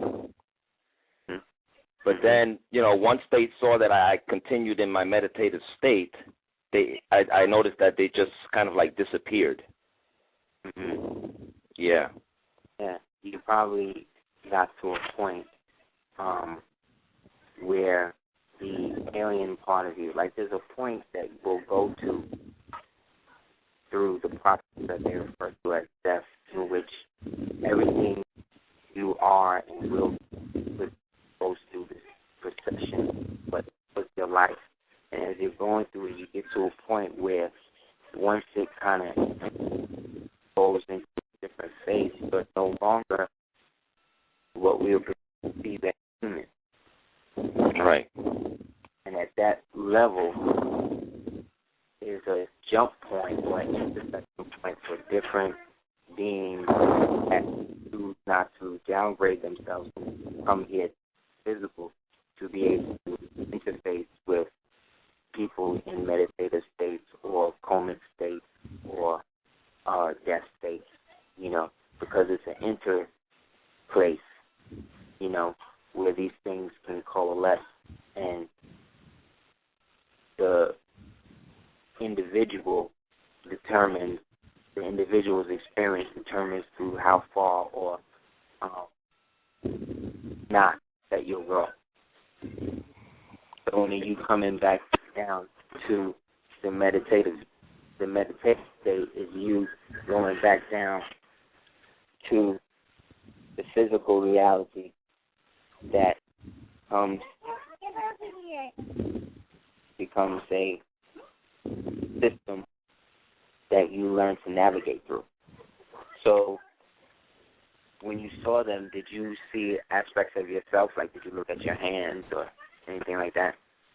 No. When I saw them, what I did was I became aware of my whole body, like my whole being that was right there with them. Mm-hmm. So I was aware of myself, as they were around me. So I was aware of where I was at, and I was aware of who I was and who were they, and kind of questioning, like, who were they, So I was kind of aware of who I was, That's dope. Yeah, that's dope. That's you in the physical. I've talked on the show about being in a system where you are at a state where you don't have a body that represents itself, but you still know who and what you are, And right. Your experience is a perfect example of what it is, I'm talking about. So right, that's really right. going to a certain plane where these realities intersect themselves. Right, you know what I mean? Right. Yeah. So by these beings saying like he's one of us, what's your insight in that? My insight on it is us, U.S., you know what I mean, represents us all here in the U.S., you know what I mean? Right. So one of us could mean you being one of them from this time, another time, a reality, different time, or all of it simultaneously, because they don't deal with time the way you and I do. Right. So the time he was there was could have been 1,000 years. You know what I'm saying? Right. You don't really know because you're in a state of symbiotic bliss with the reality around you. Therefore, you don't really have a form that defines you per se, but they know and understand that you're there based upon your frequency level that they're seeing in you. The next time you go, try to see yourself reflected in them. Okay. I'll be mindful of that. You can get you a piece of royal blue, like fabric, or like deep purple fabric, and walk with that on you to help bring you into that state, so that way when you go to sleep, that's a color that you're more frequently dealing with, which will automatically put you in a pineal state. You know what I'm saying? That's powerful, brother. Powerful, yeah. And right. And speaking of that, I've noticed that lately, like when I do a lot of lucid dreaming, I kind of like wake up like with a mild headache. You know, it's not like a disturbing headache, but I notice like there's a sensation on my head, like I like I had a couple of drinks, which I didn't. So does that have something to do with my pineal gland? Is it in the front of your Yeah, it's like in the front area. Yeah, that's the frontal lobe. So it's the area that deals with the imaginative and the imaginative and post-imaginative, as well as the reason factor. So is it on the left side or the right side? No, it's kind of like more like in the center. In the middle? Yeah. So what you can do is take your middle finger and index finger and start to stroke downwardly the area on both sides of your neck behind your ear. Stroke downwardly towards the neck. When you get those, you come out of it. Right. And eventually they'll stop. You just need to get your lymph nodes drained. Okay. Because you're doing a lot of excess traveling. So the body produces a physical lubricant the way that a car will produce oil. It will produce a lubricant in the lymph nodes to help perpetuate the flow of energy that it takes to get you to that state through the brain. Okay. Sometimes you got to drain it out the same way you would drain out the engine, you know. Right. So, yeah. All right. Beautiful, my brother. Powerful, my brother. Oh, my brother, I'm going to keep supporting you, my brother, and I hope you keep up the great work, my brother. My prayers are with you and your family. I appreciate it, and my blessings to you and yours, man. Be safe. All right. Peace, bro. Peace.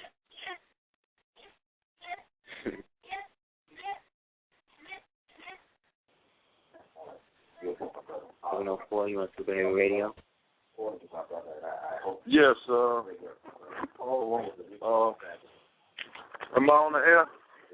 Yes, sir, you are. How are you?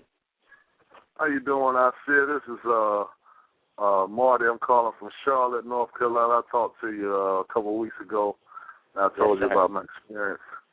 And, man, I really appreciate you because after we had a talk, I had a chance to really think about all of that stuff.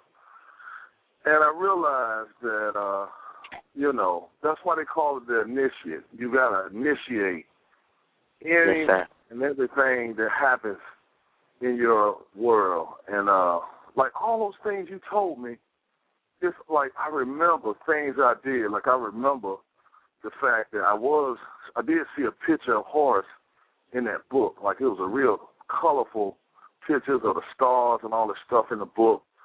And just when you said the macabre, I meant to tell you that it was black when it was floating in the room.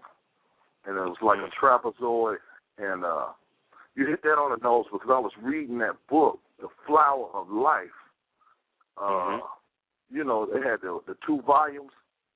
Yeah. And, man, it was talking all about the macabre, and I was imagining this kind of stuff. And so all of that stuff, it's almost like I activated it, and it was already there. That's right. And that's how it works, bro. Man, I want to thank you. I want to appreciate that because I know a lot of people call on different levels, and you handle it well because the way you know everybody's on different levels, and I just wanted to call in and give you a shout, and I'm gonna stay with you guys. I appreciate it, my brother. Blessings to you and your family, man. Always. Thank you, and pieces, and I'll talk to you soon, bro.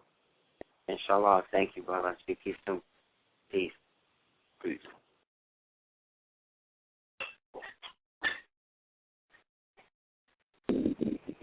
Three, 2, 3. Peace. Peace, brother. Peace, King. Hey, King, how you doing? How you doing, man? I'm good, fam. How you doing, man? I'm doing good. This young son, Quando, I know I haven't called you in a while. I'm just calling to see what was going on with you. Yeah, just calling to see what was going on with you, man. I'm at work, getting it in, working in, what I'm saying, doing my knowledge and stuff at the same time. You know what I'm saying? And,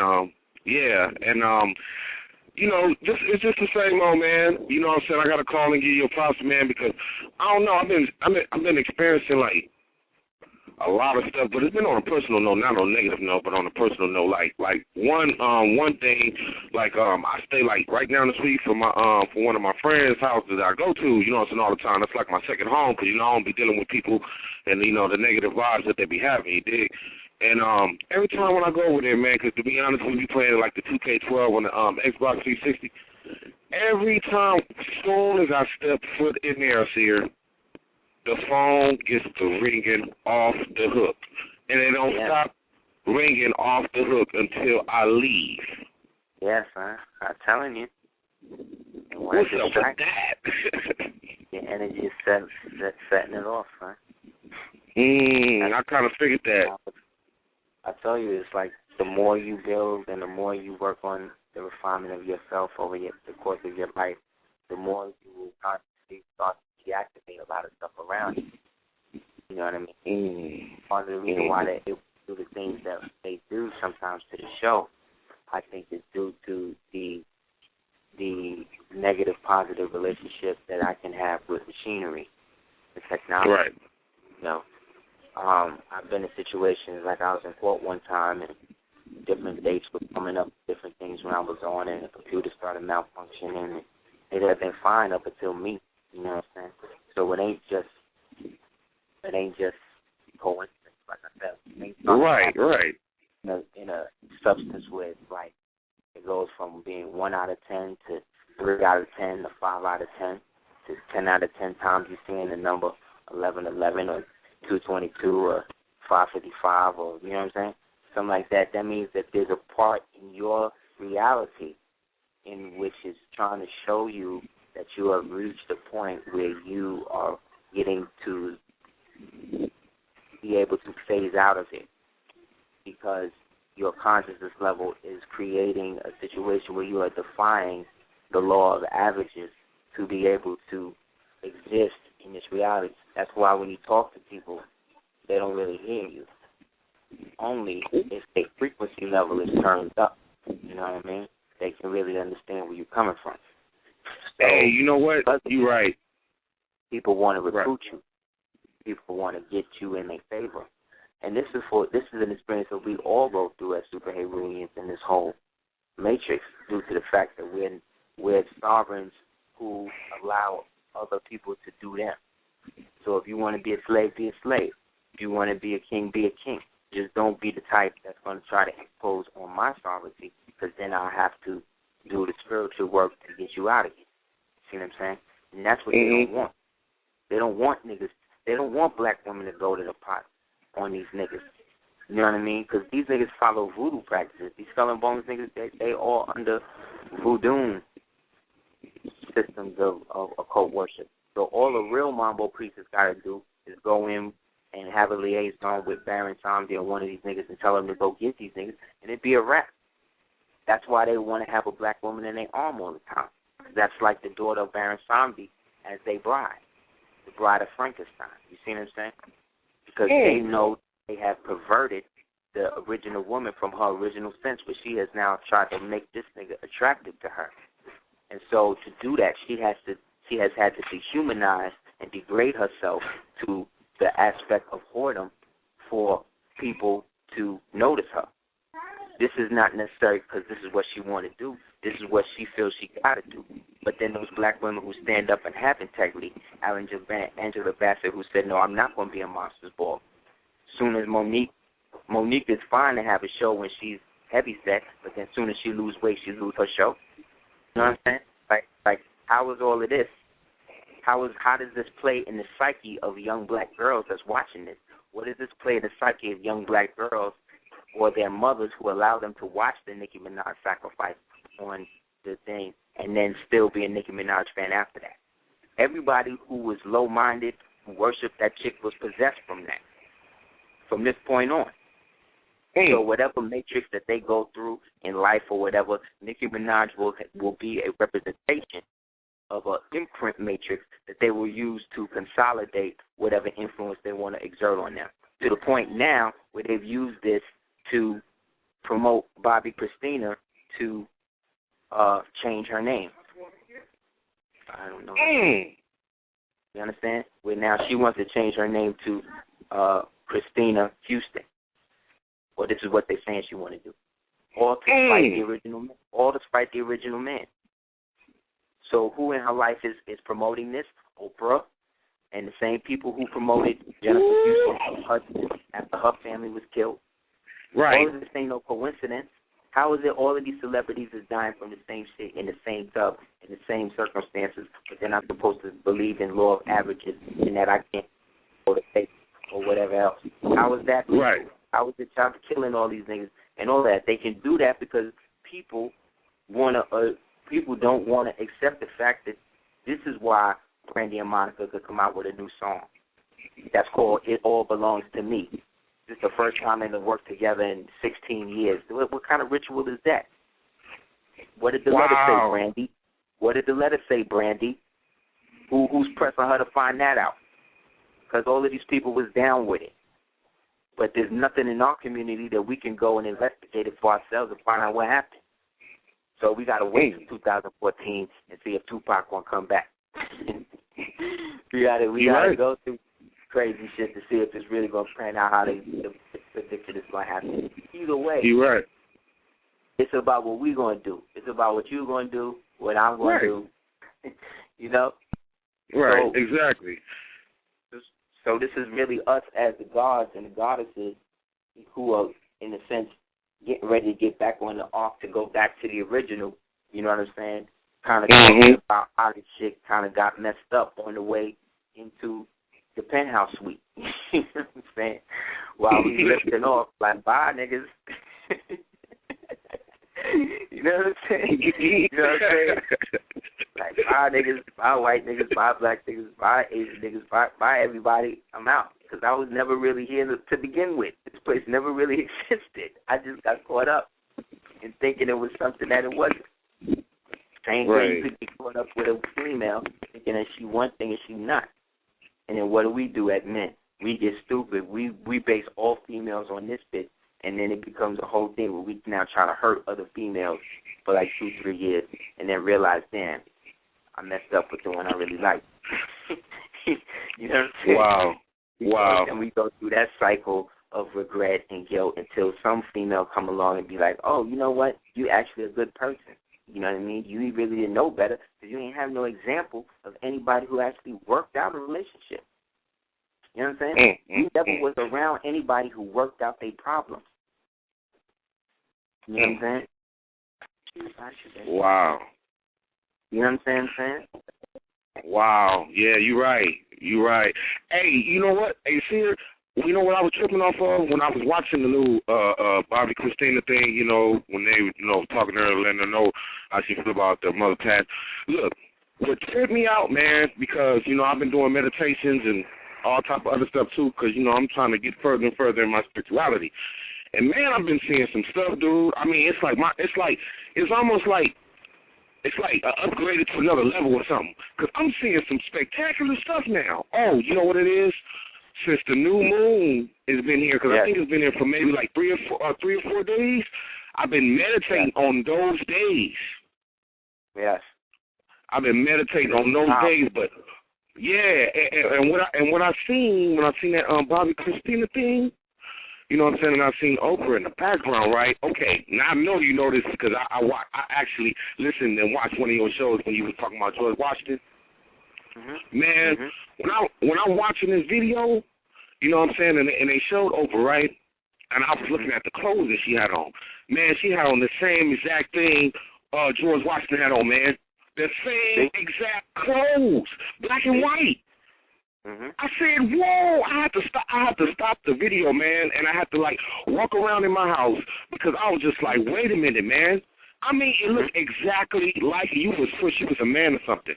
I was like, whoa, this is deep, yo. I'm like, wow.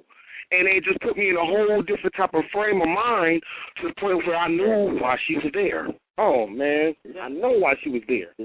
She's the black woman she's their version of Newt. Right. They can promote their shit to bring from the sky down. That's why they own her. That's why they call her station own, because she owns it. Right. And then not only that, Aseer, when I was looking at it, right, and I seen, you know what I'm saying, her little, you know what I'm saying, logo on the side, on the right-hand side, man, I must have flipped that logo around. Ooh-wee. I flipped the logo around. Yes, I flipped the logo around, Aseer, and I was like, wow. That's right. And remember, this is the chick that introduced Kanye West's mother to the butcher. The same butcher who was in the Navy program at the same time Conrad Murray was, the Jesuit. And see, and you know what's crazy is here too? That's why I love talking to you, and I'm telling you, man, I got to show you, man, before. Look, okay, now, all the people that you just mentioned, right, now, you already know where I work at. Well, I've been seeing everybody, dog. The same people that we talk about, I've been seeing them. Because they're physical representations of these entities that inhabit them that we've already called out. So your mind pattern is producing these niggas to show you, like, you right here with these niggas. Like, these niggas is nothing. They're not even here. Right. I can't do that. Right, just like how, like, when everybody was talking about, you know what I'm saying, whatever, about Bobby Brown's dad or whatever situation be, talking about he died and all this and that. To be honest, and I'm going to keep it real, I don't recall none of that. I just seen this nigga like a month ago come up here. Mm-hmm. So I'm like, what's the hoopla about? What people in the park? It's like, man, now it's to the point where, since I've known about that and I've been saying this, I really, you know what I'm saying, whatever, been keeping to myself because it's a straight illusion and a spell that these people is under. And it's like, wow, because I don't lie, I was in that spell, man. I was in there, and I didn't know how to get out. But I always knew that it was something wrong. Oh, you know what I mean? It was something right. We just went over our time real quick. My bad, man. Right, so my bad, too. We was going in. But thank you for calling, my brother, and be safe. And we definitely going to speak again. Oh, yeah, no problem. Yeah, I'm going to catch you on Friday. Don't trip. All right. Yeah, man. So, yeah, everybody wants to holler at us at or check us out at www.aseertheducateers.com, or check us out or email me at houseofl@hotmail.com. It'd be great. And we'll definitely go with you about the new class we have coming up for the new year, entitled Theocratic Jurisprudence, which is the physical application of a celestial form of sovereignty that is basically already set up, that most of us don't really take advantage of. We touched briefly on it on a course we did called Ecclesiastical Law. But if you check it out, it'll be real cool. So definitely holler at me, and we'll send you the flyer at houseofl@hotmail.com. Also check out some of our red brick dust and other new materials we have on our website. That's www.aseertheducateers.com. And thank you and Selena and Amor and you guys for holding us down.